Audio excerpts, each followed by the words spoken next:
Welcome back to another edition of Rob's Wrestling Roundup. There is quite a lot of stuff going on in the wrestling world, so I'm going to hop right into it. Now, to start, obviously, I'm going to talk about Wrestlepalooza as well as All Out. But before I get to any of that, I want to talk about the fact that Dominic Mysterio, Rey Mysterio's son, has won the AAA Mega Championship by beating Vikingo. Now, this is just insane because a few short years ago, Vikingo was putting on absolute classics with Kenny Omega, and now he's losing to Dominic Mysterio, and this is going to be the first thing that I'm going to talk about, and that is the fact that WWE is kind of shitting on AAA. Like, seriously. The Wyatt Six are invading, trying to win the tag titles, which, cool, Wyatt Six, but also why Wyatt Six? And they're basically taking a good portion of their bloated roster, throwing them on AAA, and having them beat the pre-established talent. What does this do for AAA? What does this do for their brand, their people, their champions? It just makes them look at the same level as TNA. And we all know with TNA's partnership with NXT, they are literally below NXT. So both TNA and AAA, two companies that WWE either have a working relationship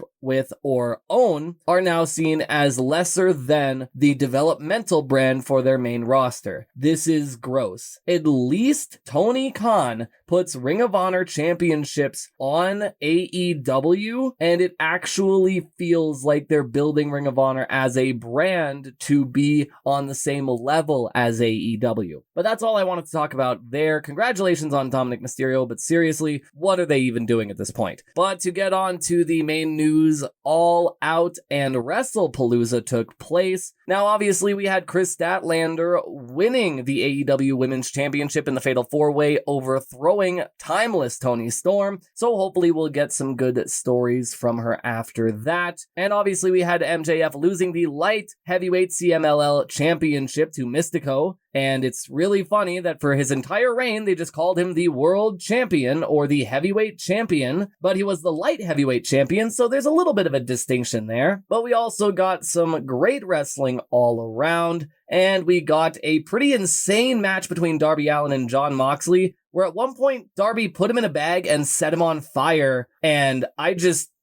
yeah, Tony, you're booking for the sickos. I get it now. And how can I forget the coolest thing to happen at All Out, and that's the return of Eddie Kingston as he faced Big Bill, as he was out for a year with an injury. But it is really good to see him back, and I hope we get more promos with him and Jon Moxley now that the whole Death Rider story is kind of finished. But to go on to Wrestlepalooza just briefly, because it was a really kind of boring show, Brock Lesnar squashed John Cena, which, why are we even doing this? Why waste one of John Cena's final appearances on this? But AJ Lee and CM Punk beat Becky and Seth, which was great. First time AJ's been back in pretty much a decade, which is insane. But hopefully she challenges for the Intercontinental title and maybe has other matches with this current crop of talent. Because if we're going to be honest, when AJ was champion, everybody was kind of just really bad or just not wrestlers at all. But aside from that, the Bronsons, Braun and Bronson Reed,